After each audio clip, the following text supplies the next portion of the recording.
Bonjour, ici le pasteur Joël Spinks, accompagné de ma merveilleuse épouse Mathilde et notre invitée Audrey Mac. Bonjour Audrey. Bonjour Audrey. Bienvenue à Vie de foi. C'est un plaisir pour nous de te recevoir, Audrey. Je suis super contente d'être ici avec vous. Ah, avec gloire à Dieu. C'est réciproque. Vraiment, on est bénis. Ça fait plusieurs années, en fait, qu'on a fait connaissance. Et puis, tu reviens prêcher à notre assemblée. Et on est toujours bénis à chaque fois. Audrey, tu fais un ministère d'évangéliste missionnaire un peu partout à travers le monde, finalement. Oui, j'enseigne, en fin de compte. Oui. J'enseigne. Bon, les gens, des fois, ils pensent que je suis évangéliste parce que je suis un peu énergétique. Mais parce que vous vous promenez partout. Voilà, et au travers très souvent dans des pays non atteints qui ne reçoivent pas la parole. Donc, ouais, c'est ma passion. Ah, avec gloire à Dieu. Puis, je crois que vous enseignez aussi pour les collèges bibliques Réma et pour Caris, avec le ministère d'Audrey. Et toutes sortes différentes... Si les portes sont ouvertes et qu'ils veulent entendre la parole, alors je viens. Oui, avec gloire à Dieu. Bien, nous sommes ouverts aujourd'hui. On veut recevoir ton ministère ici dans notre émission. On va parler d'une chose super importante que Mathilde et moi, on a vraiment expérimenté, c'est la puissance de nos paroles.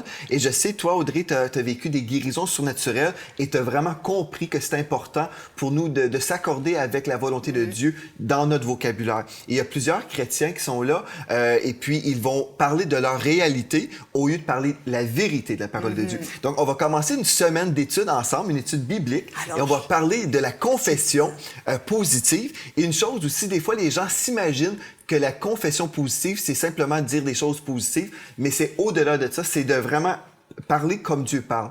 Donc, j'aimerais ça, on va aller ensemble dans 1 Jean chapitre 5 et le verset 4. Et puis, on va juste, premièrement, établir un fondement que Dieu veut qu'on marche dans la victoire. C'est simple, hein? Peu importe le défi dans nos vies, Dieu a toujours prévu une victoire pour nous. Donc, dans 1 Jean 5, 4, il est écrit « Tout ce qui est né de Dieu », donc chaque enfant de Dieu, si on est un enfant de Dieu, c'est parce qu'on a reçu le Seigneur Jésus dans nos vies. Nous avons passé de la mort à la vie. Nous sommes nés de nouveau. L'Esprit de Dieu est en nous, donc nous sommes nés de Dieu. Et ça dit, tout ce qui est né de Dieu triomphe du monde. Et la victoire qui triomphe du monde, c'est notre foi. Amen. Donc, Audrey, j'aimerais ça te laisser parler un peu aujourd'hui de la puissance de la foi dans notre bouche.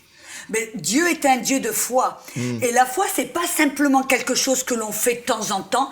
Ça doit être notre style de vie. Pourquoi? Parce que la foi, en fin de compte, on voit dans Hébreux 11:6 qui dit que c'est la foi qui est agréable à Dieu. Pourquoi? C'est pas que Dieu a les bras croisés et il veut qu'on marche dans la foi. Non, c'est la foi, c'est le mode d'opération du royaume de Dieu. Même Dieu est un Dieu de foi. Sa nature, sa façon de faire les choses, c'est au travers de la foi. C'est comme ça qu'il a créé les mondes, n'est-ce pas? C'est ça, il a tout créé. Et donc, pour nous, en tant qu'enfants de Dieu et enfants de Dieu, on doit faire comme papa. On limite, c'est-à-dire qu'on apprend non seulement à marcher par la foi, mais à vivre par la foi. Tout ce que l'on... Et la foi, vraiment, c'est d'imiter Dieu. Marcher par la foi, c'est d'être comme notre papa céleste. Amen. Puis on est appelés à être les imitateurs de Christ. Exactement. Absolument. Et puis c'est ça. Donc, on voit ici, tout ce qui est né de Dieu triomphe du monde. Donc, on est appelé à vraiment marcher d'une victoire, de gloire en gloire. Et puis, ça dit, et la victoire qui triomphe du monde, c'est notre foi. Mais il y a plusieurs personnes qui peuvent croire la parole de Dieu, dire oui, c'est bon, c'est vrai. Mais il faut vraiment comprendre aussi qu'on doit déclarer la parole de Dieu. Et on peut aller ensemble dans un autre texte, dans Romains chapitre 10, et le verset 8 à 11, qui nous parle de la parole de foi. Donc, on peut lire la parole, on peut méditer sur la parole, mais Dieu nous appelle également à confesser la parole de Dieu. Et souvent, les gens, quand on parle de confession, ils s'imaginent on doit confesser nos péchés. Et oui, il y a une place pour ça dans la parole de Dieu, mais ici, on parle pas simplement de confesser les péchés, mais de confesser la vérité de la parole de Dieu. Donc, mais on voit déjà, si je peux me permettre, c'est que même quand on a reçu le salut, on a dû confesser. Mais qu'est-ce qu'on a confessé? Notre foi a confessé Jésus comme Sauveur et Seigneur. C'était pas la confession des péchés, c'était la confession de notre foi qui a déclaré Jésus est Seigneur, Jésus est Sauveur. Exactement. Parce que si on devait confesser chaque péché de notre vie et on oubliait un seul péché, oh là là, on est dans la panade. On serait perdu. Donc, c'est pas la confession des péchés qui nous sauve, c'est la confession en Jésus, de notre foi en Jésus. Et certainement, si on chute après le salut, on peut dire Seigneur, j'ai chuté ici, je te demande ici de pardonner tout ça. C'est correct de se confesser après notre salut. Mais vraiment, notre confession, c'est de voir que voilà, ça c'est la volonté de Dieu de marcher de cette manière. Et moi, j'ai pas marché de cette manière, donc je dois changer ma manière de penser et d'agir. Je dois faire une correction pour m'aligner avec la volonté de Dieu. Oui. Donc on va aller ensemble dans Romains 10, versets 8 à 11. Il est écrit, « Que dit-elle donc? La parole est près de toi, dans ta bouche et dans ton cœur. Or, c'est la parole de la foi que nous prêchons. » Donc, nous prêchons la parole de la foi. Et il y a des fois des gens qui peuvent dire, « Ah, ben ça, c'est un mouvement. » On ne parle pas d'un mouvement ici, là. On ne parle pas d'une association d'église. On parle ici, je suis en train de lire la parole de Dieu, tout simplement. Donc, or, c'est la parole de la foi, pas la parole du doute ou la parole de la réalité. Ma réalité, c'est comme ci, c'est comme ça. Mais ce que je dois proclamer, c'est la foi dans la parole de Dieu. Donc, la parole de la foi que nous prêchons. Moi, je me rappelle une fois, c'est quelqu'un, parce que quand j'ai commencé à découvrir la foi et comment marcher dans la victoire, je me rappelle, j'ai une personne, un ami, qui m'a regardé un peu en se moquant, en disant, ah ben oui, toi tu fais partie de ce clan de la foi. Et je l'ai regardé un peu avec lui, je lui dis, tu préférais que je fasse partie du clan de la crédulité?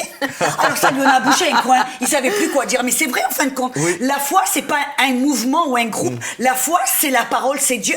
Et c'est certain qu'il y a des gens qui vont s'associer ensemble parce que les gens de foi aiment ça, côtoyer des gens de foi qui croient. C'est beaucoup plus facile faire affaire avec quelqu'un qui croit Dieu que quelqu'un qui est toujours en train de douter et remettre en question.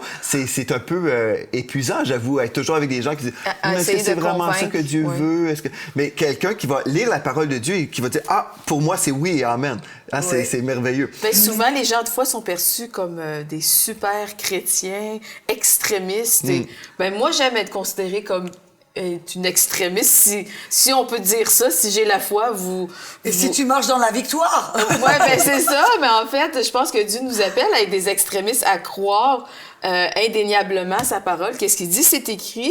Ben, je vais le croire, puis je vais le déclarer. Pour les gens, c'est extrême, mais pour le royaume de Dieu, c'est juste normal. Ben exactement. C'est simplement croire ce que Dieu a dit. Et puis, il y a des gens, des fois, qui pensent même nous insulter en disant c'est des gens de la foi. Mais comme tu viens de dire, Audrey, c'est préférable. Pour moi, je le prends comme un compliment. Exactement. OK, donc, que dit-elle donc? La parole est près de toi, dans ta bouche et dans ton cœur. Ah, c'est la parole de la foi que nous prêchons. Si tu confesses de ta bouche le Seigneur Jésus, et si tu crois dans ton cœur que Dieu l'a ressuscité des morts, tu seras sauvé. Et on a pris ce verset-là pour limiter cette compréhension juste au salut initial, dans le sens on peut entrer dans la famille comme ça en confessant, oui, mais c'est la façon qu'on va vivre aussi, parce que quand on parle du salut, c'est pas simplement le pardon des péchés, mais c'est également c'est la vie chrétienne dans la victoire, parce que le salut comprend pas simplement le pardon des péchés, mais d'être entier en Christ. C'est la guérison, c'est la délivrance de toutes les œuvres de Satan, n'est-ce pas? Moi, c'est ça que je vois aussi. C'est que très souvent, les chrétiens s'imaginent que quand on est chrétien, alors ils voient aller au ciel, quand on va aller au ciel un de ces jours, et entre le moment où on est sauvé et le moment où on va dans la présence de Dieu, qu'on doit traîner les pieds, marcher d'épreuve en épreuve, de problème en problème, presque. Mais c'est pas ce que la parole nous dit. La parole nous appelle à marcher dans la victoire, c'est ça. Et c'est pour ça que Dieu nous a donné cette foi pour pouvoir triompher du monde. Exactement. Et le monde, c'est quoi? C'est les problèmes. Toutes les épreuves, les problèmes. Oui, le fait, c'est que les épreuves, ça va nous donner de la persévérance, ça va fortifier notre foi.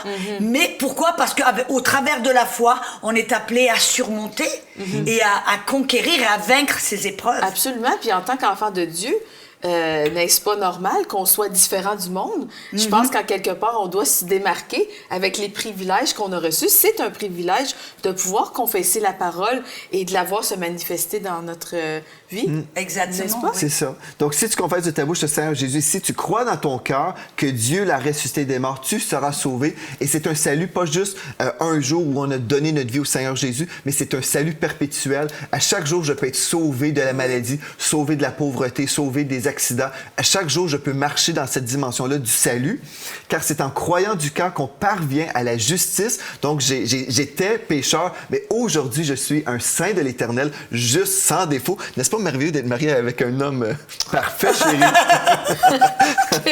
Quelle Quelle bénédiction. gloire. Dans ma position en Christ, hein, je suis parfait. Dans ma condition humaine, il y a des choses qui doivent changer, On certainement. est tous en construction. Absolument, oui. On a un petit panneau qui dit en construction. Oui, c'est C'est-à-dire ça. qu'à l'intérieur, oui, on est saint, juste, identique à Jésus, mais on doit laisser cette nature qui est à l'intérieur se manifester Envers notre âme. et Exactement. développer, et changer notre chair. Et là, ça dit, et c'est en confessant de la bouche qu'on parvient au salut, selon ce que dit l'Écriture, quiconque croit en lui ne sera point confus. Donc, on prêche la parole de la foi et on a tous reçu quelque chose de spécial de la part de Dieu. C'est cette révélation du texte que je viens de lire, Oui. que nous venons de lire. Mais il y a des gens qui vont dire, OK, j'ai entendu un message d'Audrey Mac, par exemple, elle a confessé la parole, elle a reçu sa guérison, donc je vais imiter Audrey et puis je vais essayer la confession. Et si ça fonctionne, bien super, mais sinon, je sais pas trop. Hein. On n'essaye pas. On n'essaye pas la foi, C'est parce ça. que la foi, c'est pas un essai, c'est vraiment, c'est une On chose saute dans l'eau, Oui. c'est... Mais donc, il y a la parole de la foi, mais il y a des gens qui peuvent entendre des choses et imiter, mais ce qu'on a besoin d'avoir, c'est vraiment une révélation de la foi, n'est-ce pas? Exactement. Parce qu'il y a des gens qui ont entendu des années de temps des messages même, où moi j'enseignais par exemple, et puis ils comprennent des choses d'une façon intellectuelle, ils comprennent, OK, on doit parler comme Dieu parle, Oui. et je vais essayer ça, mais finalement, je trouve que ça fonctionne pas trop dans ma vie, et puis finalement, on va mettre ça de côté, parce que ces gens-là n'ont pas reçu la révélation. Et pour Mathilde et moi, c'est pas une chose qu'on a essayé, c'est quelque chose qu'on vit, parce que mon juste vivra par la foi, et si je vais vivre par la foi, je vais parler la foi aussi. Donc, il faut vraiment recevoir une révélation. Et aujourd'hui, pour vous à la maison, si vous êtes là et puis vous dites, bien, j'ai déjà entendu parler de la confession de la parole de Dieu, mais j'ai du mal à vraiment vivre des victoires, bien, aujourd'hui, on veut s'accorder dans la foi pour vous, pour que vous puissiez vraiment recevoir la révélation dont vous avez besoin. Et l'Esprit de Dieu va vous accorder cette révélation-là, parce que c'est le cœur de Dieu. J'aimerais ça lire un autre texte dans Deutéronome 29, 29, qui nous dit « Les choses cachées sont à l'Éternel, notre Dieu. Les choses révélées sont à nous et à nos enfants. » Donc, on peut recevoir cette révélation-là aujourd'hui et avoir cet esprit de foi. Audrey, je sais, toi, tu as reçu des guérisons surnaturelles dans ta vie, mais c'était pas toujours instantané. Des fois, tu as été obligé de lutter dans le bon combat de la foi. Et comment est-ce que tu es arrivé, Audrey, à comprendre le message de la confession positive? Mais le fait, c'est que, même on l'a vu au début, c'est que la foi, c'est dans la bouche, mais ça doit commencer dans le cœur. Parce qu'on voit là que si on croit dans notre cœur et qu'on confesse de notre bouche, ce n'est pas simplement la confession, mais cette confession, elle doit commencer, ça doit être quelque chose qu'on a déposé dans notre cœur. Oui. Et comment est-ce qu'on dépose quelque chose dans notre cœur? C'est au travers de la parole. C'est quand on Exactement. met la foi, ça commence comment? La foi, on voit dans Romains 10, 17 que la foi vient de ce que l'on entend et la parole entend, c'est la parole en fin de compte qui nous démontre la révélation. C'est pas simplement parce qu'on peut entendre comme on entend des paroles, mais c'est les oreilles spirituelles. Et elle a dit la foi vient de ce que l'on entend ou de ce qui nous est révélé, que l'on comprend, que l'on entend, que l'on comprend par révélation. Et la révélation vient de la parole. Oui. Et c'est pour ça que Ça, c'est notre important. foi, c'est ça. La source. Voilà, la source, c'est que notre foi ne vient pas de ce que l'on entend. Par exemple, un témoignage de quelqu'un. Ah ben le témoignage, c'est bon parce que ça inspire.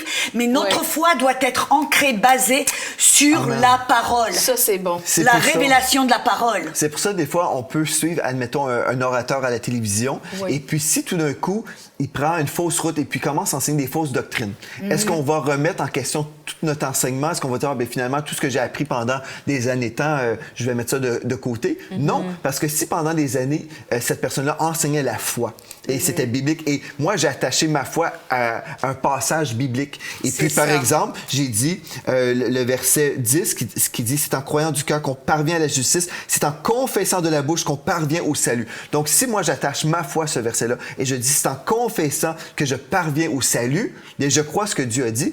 Et si l'orateur que j'aimais beaucoup, tout d'un coup, décide de quitter les voies de Dieu, bien, ma foi, elle, ne tombe Elle n'est pas pas non dans plus. la personne. Non, Exactement, ma foi est dans la la foi est dans la parole de parole. Dieu. Et je reçois une révélation. C'est pour ça que je peux devenir inébranlable dans ma foi, parce que Dieu ne changera jamais. C'est comme par exemple, je me rappelle une fois, j'entends, on a tous des orateurs ou des prédicateurs un peu qui nous Qu'on aime beaucoup. qui nous parlent, et moi j'ai toujours, par exemple, il y a un orateur qui me nourrit beaucoup. Je l'écoute et j'écoute. Et tout d'un coup, c'est comme s'il y a une parole, je reçois une révélation et je médite sur cette parole et tout d'un coup, dès que j'ai une révélation, c'est pas la parole de un tel, c'est la parole qui me vient de Dieu. Et je peux commencer, je la déclare et tout d'un coup, je peux la parler. Quelqu'un me dit, oh mais c'est un tel qui l'a... Non, moi je l'ai reçu de Dieu parce que c'est une révélation que j'ai reçue de la parole de Dieu au travers de quelqu'un d'autre. Voilà, au travers de quelqu'un, mais cette parole m'est venue de cette révélation m'est venue de la parole.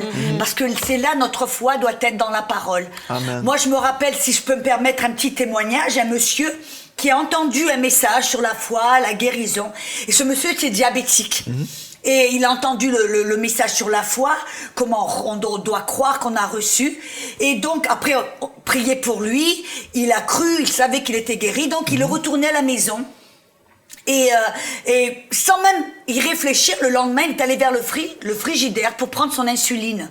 Et il était sur le point de prendre l'insuline, il a entendu le Saint-Esprit qui lui a dit, mais tu as reçu ta guérison? Si tu as été guéri, tu n'en as plus besoin. Alors il dit, oh super! C'est vrai, je suis guéri. Tout d'un coup, c'est sa foi qui s'est élevée. Il a dit, oui, je suis guéri, je n'ai pas. Il a arrêté. Donc, peut-être 1 ou 2 semaines plus tard, il est retourné chez le docteur. Et le docteur, il lui a dit, mais qu'est-ce qui vous est arrivé? Vous n'êtes plus diabétique. Bref, bon, il est retourné à l'église pour témoigner, super content. Mais dans la salle, il y avait une autre personne qui était diabétique, qui a entendu son témoignage. Et qu'est-ce qu'il a entendu? J'étais diabétique. J'ai reçu ma guérison, j'ai arrêté mon insuline et maintenant je vais être guéri, Dieu va me guérir. Et cet homme, il a arrêté son insuline et bien sûr il a dû être emmené d'urgence à l'hôpital.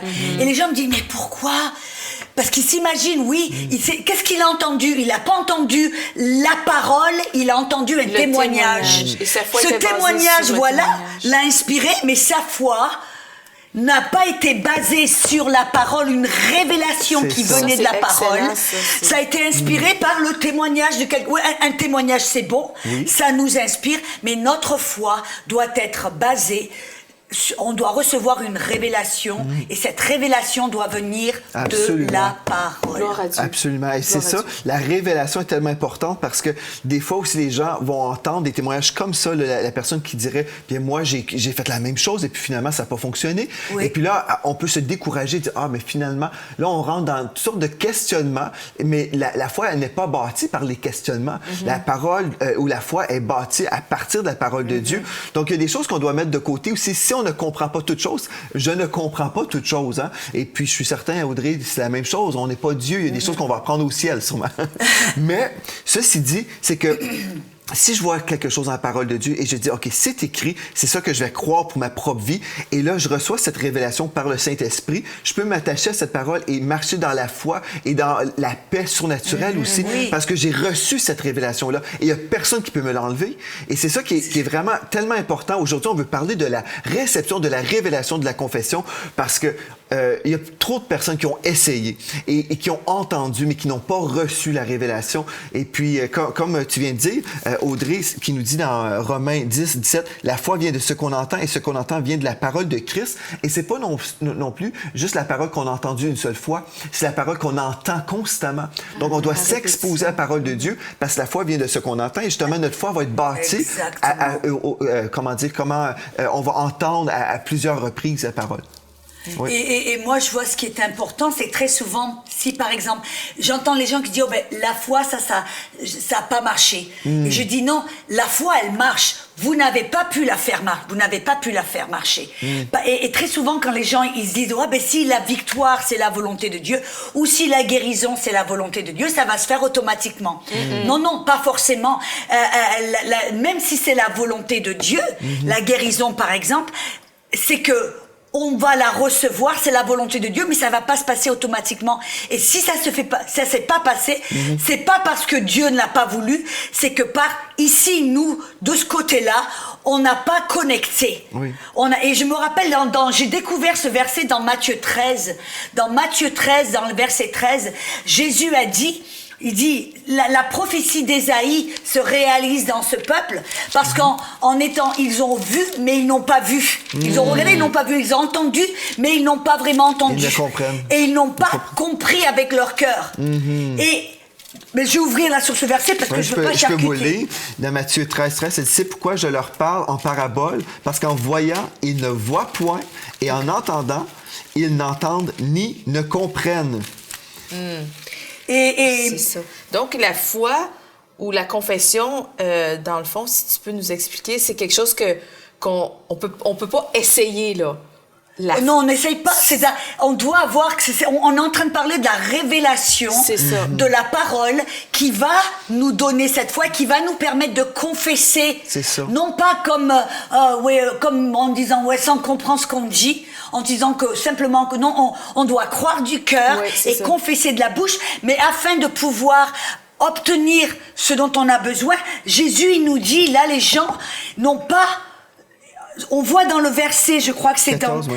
vous entendez de vos oreilles, vous ne comprenez point, vous regardez de vos yeux et vous ne verrez point, car le cœur de ce peuple est devenu insensible. Ils ont endurci leurs oreilles, ils ont fermé leurs yeux de peur qu'ils ne voient et qu'ils n'entendent de leurs oreilles, qu'ils ne comprennent de leur cœur et qu'ils ne se convertissent. Et la parole convertisse, là, ça veut dire repentir ou changer notre manière de penser. Oui. Et Ok. qu'est-ce que Jésus dit? C'est Si ça. on change, si on peut entendre d'une manière spirituelle, je veux dire avoir cette révélation, si on peut voir d'une manière spirituelle, avoir cette révélation, si on peut comprendre, c'est-à-dire et qu'on change notre Oui. manière de penser, qu'est-ce que Jésus a dit? Et que je ne les guérisse, C'est ça. ou que je ne les sauve, ou que je ne les bénisse, ou que je ne les... Que la parole va pouvoir porter des fruits quand on est disposé, si on voit que les choses ne se passent pas comme on veut, qu'on doit avoir cette humilité en disant, ben Dieu, je sais que c'est pas toi qui me retiens la guérison, ou qui me C'est retiens ça. la bénédiction, ou c'est moi ici, j'ai pas vu quelque chose, j'ai pas compris C'est quelque ça, chose, qu'est-ce que j'ai pas pas compris? reçu la révélation. Alors on doit avoir l'attitude, Dieu montre-moi, aide-moi à Absolument. comprendre, à voir, à entendre, afin que je change ma manière de penser. C'est ça. Et que tu puisses faire ce que tu veux faire, que ma foi fonctionne. C'est ça. Parce qu'Audrey, en fait aussi, des fois, les gens placent leur confiance dans les expériences des gens. Oui. Et puis là, on dit, OK, bien, ou peu importe, je vais mettre ma foi dans mes circonstances. Et puisque mes circonstances ne changent pas, bien, la parole de Dieu, finalement, Ne fonctionne pas, oui. Mais il faut toujours comprendre, Dieu a toujours raison. La parole de Dieu est toujours Amen. vraie. Donc, si Dieu l'a dit, là, la parole me dit, je dois être transformé par le renouvellement de mon intelligence afin de discerner quelle est la volonté de Dieu, ce qui est bon, agréable et parfait. parfait. Donc, c'est ça, je me laisse transformer par la parole de Dieu. Mais si je suis là et puis je dis, bien, ma foi est dépendante sur les circonstances où on a prié pour une sœur à l'église et puis elle est toujours dans un fauteuil roulant, donc ma foi n'est pas très, très forte, on a un problème parce que notre foi dépend d'une autre personne. Qu'est-ce qui dit que cette personne-là est dans la foi? Ma foi doit être ancrée uniquement dans la parole de Dieu. Et je me souviens, il y a un moment où il y avait quelqu'un de malade dans ma famille. J'avais vraiment prié. La personne n'a pas reçu son miracle. J'étais attristé dans mon esprit. Je pleurais même dans mon auto. J'étais dans mon auto. Et puis, l'Esprit de Dieu m'a dit, est-ce que ton cerveau est ton Dieu? Est-ce que tu es obligé de tout comprendre? Et puis là, je me suis mis vraiment à pleurer. J'ai dit, non, Seigneur, je ne comprends pas toutes choses, mais je te remets cette chose-là. Et puis l'Esprit de Dieu est venu et vraiment, j'ai compris que la parole de Dieu fait autorité dans ma vie et mon Dieu a toujours raison, même si je ne comprends pas des choses. Et ça. le diable aussi, à ce moment-là, il a voulu te faire changer d'idée sur ce que tu croyais de la parole. Oui. Ça, c'est ce que- important. C'est ce que la Bible dit dans Marc 4, que l'ennemi vient immédiatement à cause de la parole. Parce Oui. qu'il veut voler la C'est ça. parole, il veut voler ta foi. Oui, il me dit en fait, je me souviens, j'étais là dans mon véhicule et puis le diable me disait, tu vois ce que tu crois au niveau de la guérison, tu es obligé d'abandonner maintenant parce que tu vois, ça fonctionne pas. Et puis j'étais comme là, attristé, c'est comme c'est vrai. Mais là, l'Esprit de Dieu m'a dit, est-ce que ton cerveau est ton Dieu? Je suis comme, non. Oh, Puis non. j'ai compris, ah non, je ne change pas d'idée. Et C'est puis, ça. même si je ne comprends rien en ce moment, je vais continuer à croire ce que Dieu a Parce dit. que Amen. ta foi est basée sur la parole. Oui, Pas qui ne sûr. changera pas, peu importe le prédicateur qui peut changer d'avis. Dieu ne change pas d'avis. Tu sais ce qui m'a vraiment aidé de me tenir ferme parce que j'ai une telle conviction, bien sûr, sur la guérison Et je pense sur que tu la as l'air foi. convaincu, hein? On peut plus me changer d'idée maintenant, je suis convaincue. Mais même le fait que même quand des fois j'impose les mains sur les malades et que je ne les vois pas immédiatement guéris, ma position sur le message de la guérison ou sur la parole ne change pas. Et je me rappelle vraiment ce qui m'a... Parce que c'est vrai que quand en tant que ministre de la parole et qu'on prie pour les malades et que ça se fait pas, des fois on est un peu découragé, on est humain, n'est-ce pas? Mais ce qui m'a vraiment aidé, de ne pas reculer dans le message ou dans le message, la foi, la parole. J'avais entendu, j'étais en Suisse et j'ai discuté avec un pasteur et il m'a dit, mais tu sais Audrey, j'ai rencontré un homme en Afrique qui a vu des centaines de personnes ressusciter des morts. Wow. Et il me dit, j'étais tellement impressionnée que je lui ai demandé, j'ai eu l'occasion d'avoir un petit entretien, et je lui ai demandé, quel est le secret? Qu'est-ce que c'est qui s'est passé? Et cet homme, qu'est-ce qu'il a dit? Il dit, j'étais tellement persuadée, ma foi était tellement ancrée dans ce que la parole a dit, qu'on est appelé à guérir, à ressusciter les morts et à guérir les malades. Il me dit que j'ai guéri, j'ai imposé les mains sur les malades, j'ai déclaré, j'ai parlé aux morts. Il me dit, les 200 premières personnes pour qui j'ai prié pour la guérison, pour être ressuscité des morts, rien qui s'est passé. Il dit, mais je n'ai pas abandonné. J'ai continué. Il dit, parce que ma foi n'était pas dans ce que je voyais et constatais. Ma foi était dans la parole. Dans la parole. Et ça ne change pas. Si on a la révélation par la suite aussi, c'est que justement, on va devenir une personne de foi. Et j'aimerais ça lire un texte en terminant, parce qu'on arrive bientôt à la fin de l'émission. Dans 2 Corinthiens 4, verset 13, il est écrit, « Et comme nous avons le même esprit de foi. » C'est pas des gens qui ont juste appris des principes dans la tête, mais et comme nous avons le même esprit de foi qui est exprimé dans cette parole de l'Écriture, j'ai cru. C'est pourquoi j'ai parlé. Nous aussi, nous croyons, et c'est pour cela que nous parlons. Oh, nous parlons parce que nous croyons ce que nous disons. Donc, on n'est pas là en train d'essayer des principes. Et puis, moi, je trouve que c'est tellement merveilleux. Quand on a la révélation, on peut avancer, peu importe les circonstances de la vie, peu importe les commentaires des gens qui voudraient nous décourager et dire, bien non, tu es obligé d'accepter ta situation. Comme mon épouse, je me souviens au début de notre mariage, elle a reçu une guérison, mais il y a eu des symptômes aussi qui sont venus avec une maladie. Et puis, il y a une amie qui avait dit au tout début de notre mariage, bien, ces symptômes-là font partie de ce que tu as reçu, donc tu dois l'accepter. Et puis, je me souviens, on avait eu une conversation ensemble, j'ai dit, si tu as refusé la maladie, tu vas refuser également les conséquences. On va tout refuser parce que c'est pas le meilleur de Dieu pour ta vie. J'ai cru, c'est pourquoi j'ai parlé, comme tu dit plus tôt, j'ai cru et c'est ancré dans ton cœur, dans notre cœur, et c'est pour cela, c'est de l'abondance de notre cœur. C'est pas qu'on va dire et répéter des choses qu'on croit pas. Parce que là, ça, c'est du superficiel. C'est ça. C'est là le problème, les gens, ça marche pas. Parce qu'ils essayent de dire quelque chose qu'ils n'ont pas pris le temps de recevoir et de croire. La révélation est ils d'abord disent des choses qu'ils ne croient pas. C'est ça. Oui, et c'est de ça qu'on parle. Ce n'est pas de dire quelque chose qu'on ne croit pas et qu'on dit, bon, mais si je le dis une centaine de fois... De dire, oui. Bon, bref, même si on le dit une centaine de fois, j'espère qu'on va commencer à le croire. Mais le principe, c'est que on doit croire quelque chose au travers de la parole, et c'est là que ça va nous aider à... C'est pas à force de répéter des paroles, c'est on le dépose dans notre cœur. C'est ça. Et puis c'est là où on demeure ferme et inébranlable, parce que si on a pris le temps de déposer la parole de Dieu dans notre cœur, la bouche parle de l'abondance du cœur. Mais on entend des gens parler et puis on voit l'abondance du cœur. Des fois, c'est le doute, l'incrédulité, le mépris des gens. Il y a toutes sortes de choses qui sortent du cœur et on se dit... Déposez la parole de Dieu. Et si vous déposez la parole de Dieu, vous allez vraiment avancer dans la victoire. Et puis, il n'y a personne au monde qui va pouvoir vous convaincre autrement. Comme toi, Audrey, tu es convaincue dans la guérison divine. Non seulement tu as reçu la guérison d'un cancer et d'autres choses, mais à cause de la parole de Dieu, c'est là où tu as reçu ta victoire. Donc, gloire à Dieu. Bien, merci, Audrey, d'avoir été là avec nous aujourd'hui. Merci de m'avoir permis d'être là. Gloire à Dieu. Et puis, on va poursuivre tout au long de cette semaine. Et merci à toi, ma femme, aussi d'être là avec moi aujourd'hui. Et à vous, merci aussi. Et d'ici à la prochaine fois, soyez richement bénis.